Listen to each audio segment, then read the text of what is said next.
সাংবাদিক এবং মানবাধিকার অ্যাক্টিভিস্ট পাকশান আজিজির মৃত্যুদণ্ড বহাল রাখল ইরানের supreme court of Islamic republic. আজিজির জীবন রক্ষায় বিশ্ববাসীর কাছে আবেদন ইরান হিউম্যান রাইটস সংগঠনের।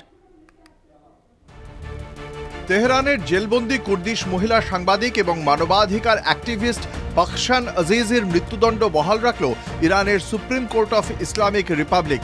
বুধবার সেদেশের সুপ্রিম কোর্ট এই রায় ঘোষণা করেছে। সাংবাদিক আজিজি নারী স্বাধীনতার একজন অন্যতম সৈনিক।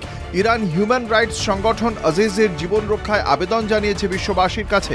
ইরান হিউম্যান রাইটস সংগঠনের দাবি, ইরান ইসলামিক রিপাবলিক 2023 সালে মোট 31 জন মহিলা বন্দীর মৃত্যুদণ্ড কার্যকর করেছে বিভিন্ন অভিযোগে।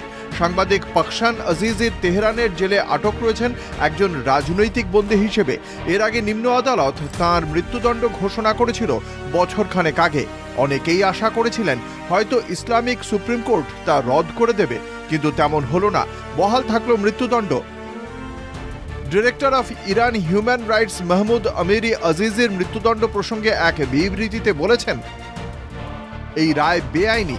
যারা প্রতিবাদ করেন, আন্দোলন করেন, তাদের ভয় দেখাতেই এই ধরনের মৃত্যুদণ্ডের ঘোষণা।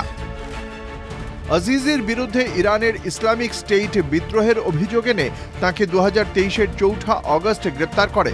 সেই থেকে তেহরানের জেলে বন্দী পাকশান আজিজি। কলকাতা টিভি।